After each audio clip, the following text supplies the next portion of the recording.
Hey everyone, Brendan Sander here. How are you? Thanks so much for joining me and welcome to another episode of New Music Finds. This is where I like to collect together all the different things that I've picked up over the past week and tell you guys a little bit about it, where I got it from, what I think of it, all that great stuff. I've got 16 new CDs to run through with you guys, quite a little handful there for this past week. We're going to get into it in just a bit, but before we start, if you're new to my channel and you haven't already hit the subscribe button, please do.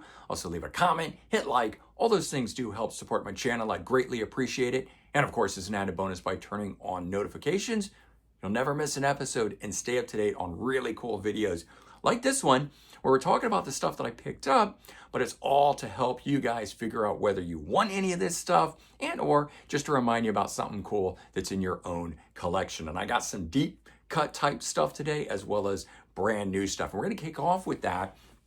In fact, I have 10 new releases here to go through. It was a mega week. Some of this stuff from past weeks that I finally just got, and other stuff that actually came out from March 28th, this past Friday.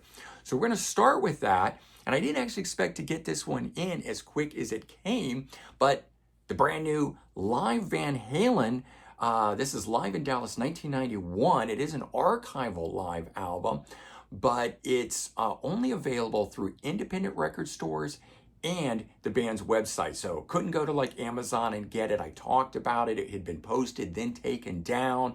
I finally found it on the band's website. That's where I ordered my copy and got it on Saturday. So only one day late on March 29th. How cool is that? This was the famous free live show that they did in Dallas in 1991 on the For Unlawful Carnal Knowledge Tour. So it is a short set of only 11 songs. In fact, they leave off a lot of stuff that you would have expected to be here. There's no Jump, no Ain't Talking About Love. Then they do something kind of strange. They do a blues number, Apolitical Blues, which I believe is a Little Feat cover that was on OU 812. I think it was a bonus track that was on there. Just really weird right in the middle of this, but of course it intros into Finish What You Started, which is an acoustic number. So it all kinds of goes together. There's no Dreams on it either, but it's a good set nonetheless. It's very raw. It's not as polished as Right Here, Right Now, but it's a cool archival thing, warts and all, exactly as you would have heard them live had you gone and seen them at that time. So there is that. I would snap those up while you can because I don't expect there to be a lot of copies of it.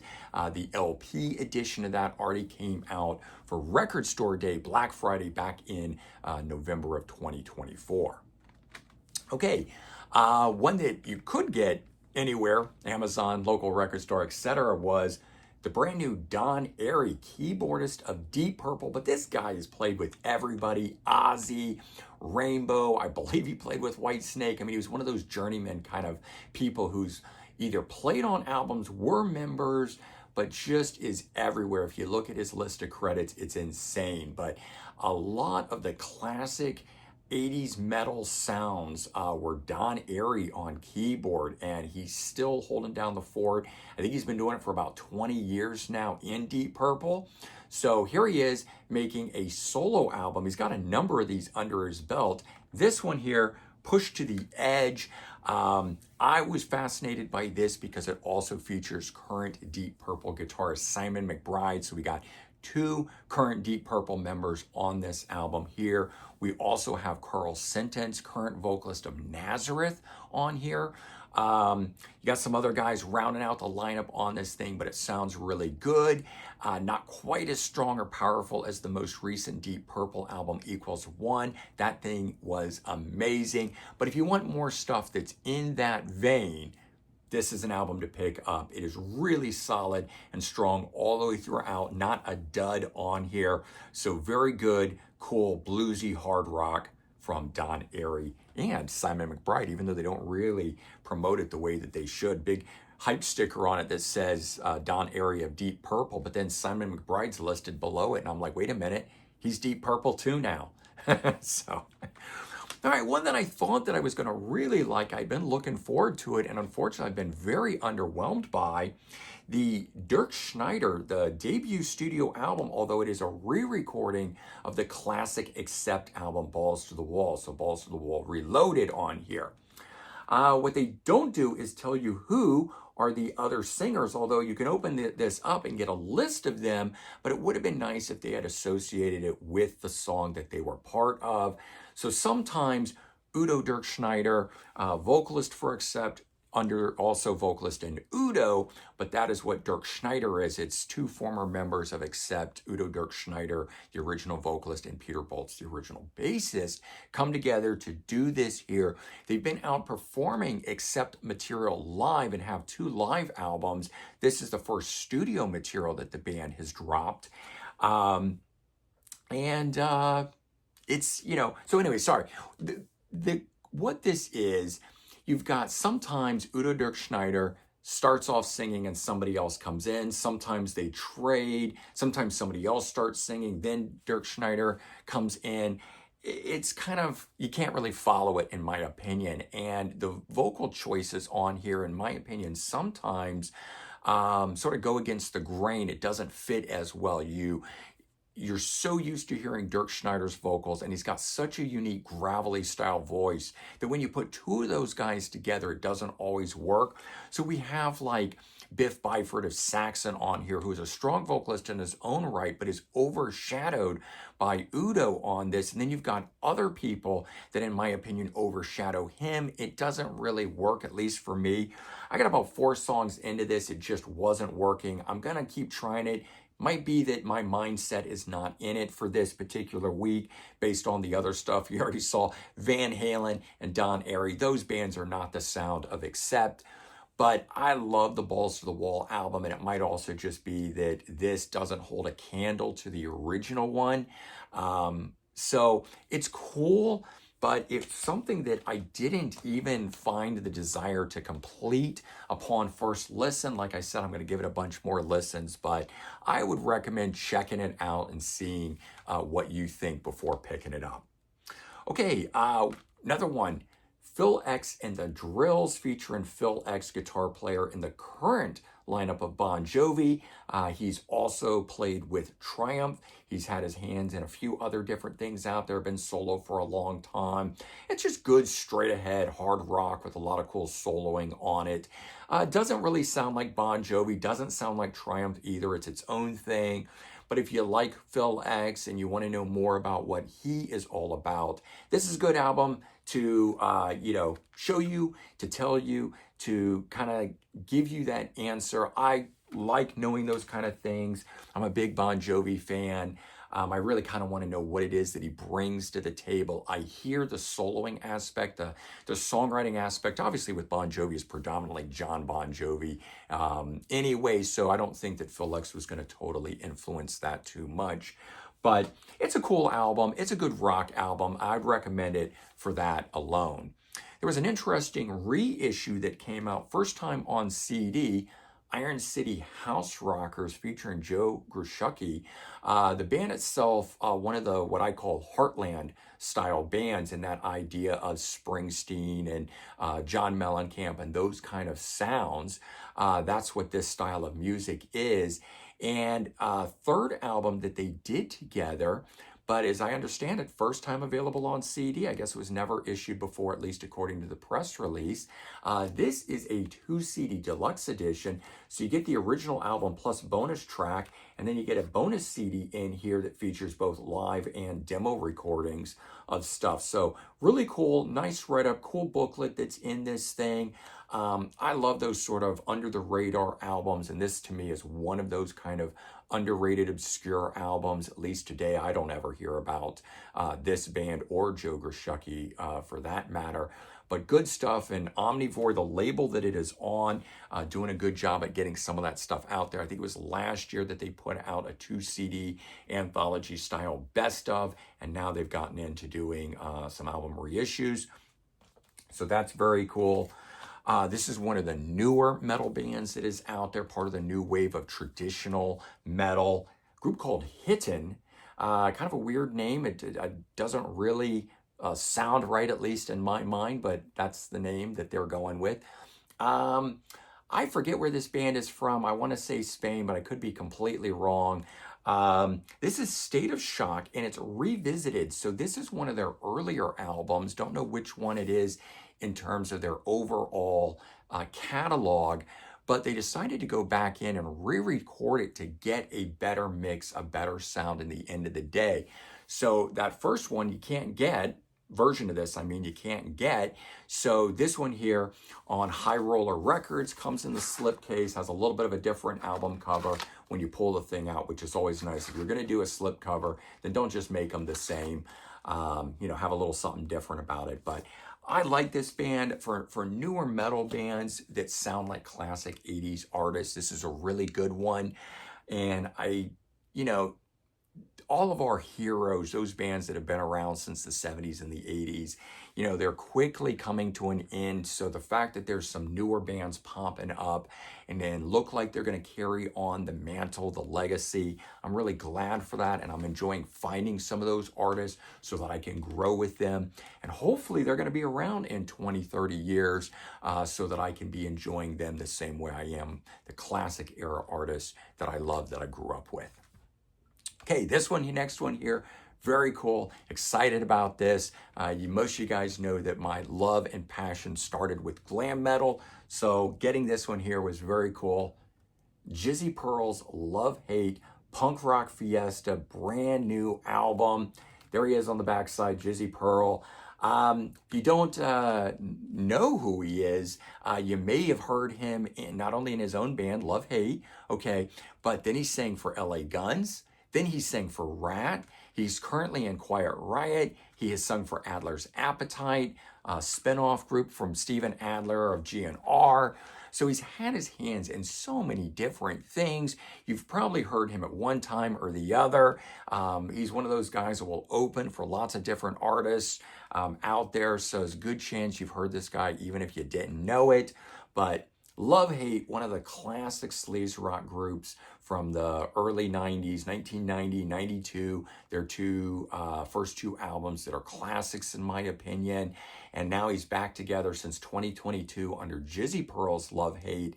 And he still has Darren Householder, who was the guitar player that came in on the third album, Let's Rumble. So he's back in the lineup. So you got two guys from the original run of the band, and you got some newer guys in here. But this stuff sounding very good.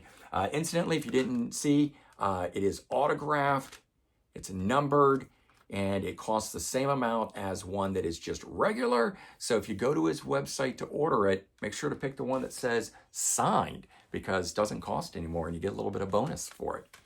Okay, this is a newer band that's out there. This is their second album, Streetlights, called Night Visions.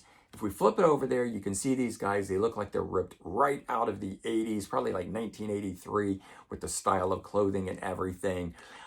This is just really good melodic AOR, leaning a little towards the hard rock side of things. But if you're a fan of Night Ranger, Journey, other bands of that era, you're gonna really like this. This is something where when I sampled it a few times, because it's been out for a few weeks, it was good, but it didn't really catch me. And I finally just decided to take a chance on it. And I'm so glad that I did, because after I gave it a full listen all the way through, not just sampling it, it really, really grew on me. And I'm so loving this album that I highly recommend it. It's currently in my top 20 for the year. We'll see if it stays there until the end. But right now, I am absolutely loving Streetlight. Go check this stuff out if you like 80s AOR melodic rock with a little bit of a hard edge leaning. All right, now I was talking about Hittin' earlier, being one of the newer new wave of traditional metal bands. Now I've got one of the new wave of traditional thrash bands, and Mean Mistreater, Do or Die. This is a female-fronted thrash metal group, making it a little different than your typical thrash metal group. But, oh man, this band does it so well. It is one of my current favorite new metal bands that is out there. I was so excited and waiting for this release. Only 8 songs. I think it's under 30 minutes long. Man, albums these days. The Jizzy Pearl's Love Hate is 28 minutes, man. These artists are putting out what I consider EPs, but in the current world of vinyl, these are considered full-length albums. Just shy of what a normal, I consider a 45-minute album a vinyl album, but basically anything from 30 to 45 minutes is album length. Still, if you want to hear some killer thrash metal sung by female and really great, a new band doing it as good as some of the older bands, this is it, man. I can't speak high enough about this. I am loving this. Definitely go check out Mean Mistreater. All right. And even though this has a 2024 release date on it, I think because the LP edition came out at that time, this is a new release that just came out, I think, about a week ago. It's Fleetwood Mac, Tango in the Night, their 1987 album, but it is an original master recording, one of the Mo-Fi releases. It is numbered. This one here is 1881. Good year, 1881. The only thing I can really say about this is that sometimes you get these Mo-Fi, which are the original master recordings, and they don't really sound all that different than, say, a regular version that you might have on LP or CD. But I gotta say, this one here blew my mind. It just sounds so fresh and so good and so clear. The warmth of, just everything. It was like hearing the album for the first time.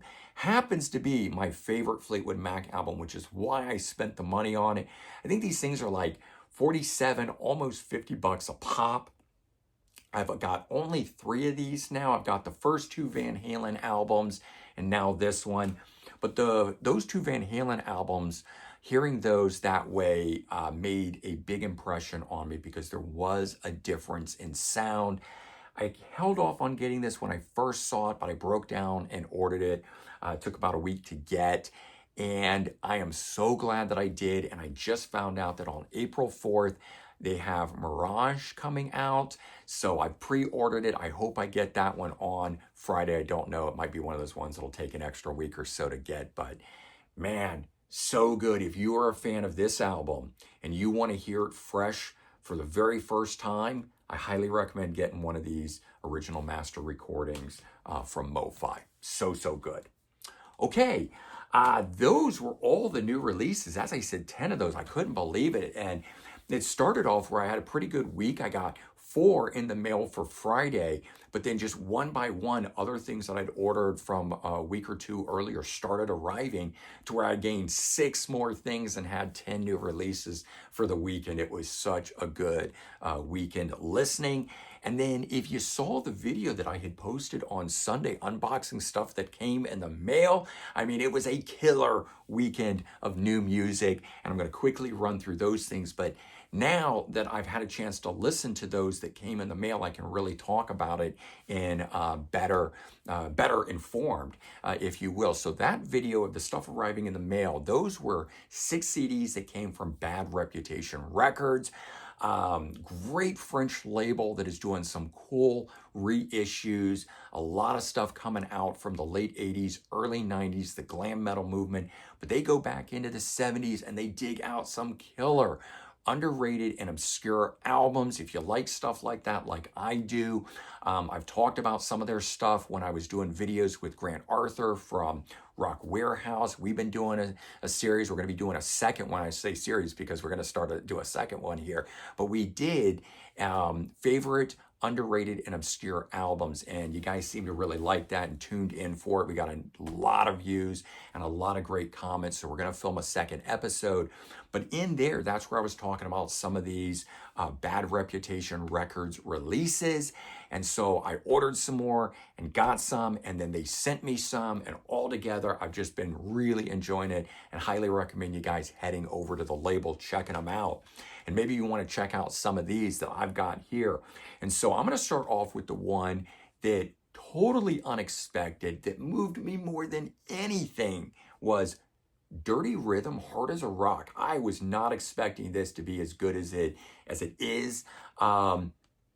It's got the original album, and then it's got 5 more tracks that have been remixed on here. The album cover, which screams 1980s, and it also screams a bit of cheese. It's the kind of cover that you would have expected from the 80s, but doesn't hold up over time. And unfortunately, the quality of it, not very good. I don't know if it was never very good back in the day, or they're just not anything really to draw from to get a high quality reproduction of it. So I kind of looked at it and I just said, it's a little fuzzy. It's not a great album cover. Who knows? The music on here is absolutely outstanding. Don't let this album cover turn you away from it, because I had seen this when Bad Reputation Records first reissued it. It's got a 2023 date on here, and I basically, anytime this label reissues some obscure glam metal artist, I usually just snap it up. But I saw the album cover and I kind of steered clear of it because I just thought it wasn't going to be very good, and boy, was I wrong. This band, both musically and even really vocally, for me, screams Skid Row. It's a little hard to say because it's not like it's right on the nose, but when you're listening to this, you're like, that guy kind of sounds like Sebastian Bach, like the style, the lyrical content, like musically, like it just all kind of fits without it being a clone, if that makes any sense. So if you're a fan of Skid Row and you want to hear something that ran under the radar, I highly recommend Dirty Rhythm, the one and only album that these guys did. Very, very cool stuff. Can't say enough good things about that one either. All right. One that I sort of had high hopes for and did live up to being very good, but like I said, that other one blew my mind, was Boulevard, Into the Streets. So an AOR melodic rock group that I've got a couple vinyls, copies of albums that when I had heard it, it's totally of the era and kind of stuff. And you can look at, the way they're dressed and their hair and just know what that kind of style screams. But I compared it to the band Giant, and definitely of that sort of style, but maybe more so like Toto than Giant even. But if you like those sort of artists, the Toto, Journey, Giant, 80s into early 90s artists that were doing the AOR melodic rock, Boulevard is one of those bands that is a real sort of unsung hero of that era. This one here being really good, really solid. I like this album. It was one that when I got that first night and I played it, I probably played it 3 times back to back because it was so good. A lot of times I'll just throw on an album, pull it out, put on the next one because I want to rip through and hear all of the new stuff I got and then go back to my favorites. This one here I left on, but it was actually before I got to this one. If I'd thrown this one on first, I don't know what would have happened, but I started with this one here and I got a lot of listens out of this. Those two really, really moved me of the stuff that I got. One that I was very hopeful for, glad that I got, was The Boys, B-O-Y-Z-Z, 2 Z's on this one here. It screams it right from the cover. I called it biker rock. It's exactly what it is. If you like bands like Little Caesar, which again, it's that heavily tattooed, Harley riding, gruff vocal, dirty sounding rock and roll style music. This one here, I think this album came out in like 78, if I'm not mistaken, but it was late 70s era artists featuring Mike Tafoya on guitar. And I don't really know what all he's done, but that name has popped up a number of times over the years as part of different, he's a guitar player, part of different things. So starting off with this, and I mentioned at the time that he had turned up, that there was somebody in here that had been famous that I knew from something else, and I couldn't put my finger on it. That's who that was. And it's because of this, the group, The Boys, would be reconfigured in a way to become The Bees, 2 Z's, tying it in to The Boys with 2 Z's. But this group here, having Mike Tafoya as the guitar player, also featured Stephen Riley on drums from Wasp, LA Guns, doing a number of different things. You also have, and I don't know which one it is, I don't know if it's the guy right in the middle there or not, but you have, I think his first name, Tom Holland, who from this lineup the band would morph into the group Holland. And so that's where I was going with this at the time, where starts as the Boys, sort of grows into the Bees, that then grows into a group called Holland, that I know of having been released on Wounded Bird. Don't know if they're still on that label, if they've been reissued by any other labels out there. A lot of times these albums, the rights move from one great reissue label to the other. But all in all, Mike Tafoya, if you know of Holland, if you know of the Bees and you like those bands, this is where Mike got his start, the Boys, but it is more down and dirty, sleazy, biker rock sounding than the more polished sounds of the Bees or the metal sounds of Holland. All great.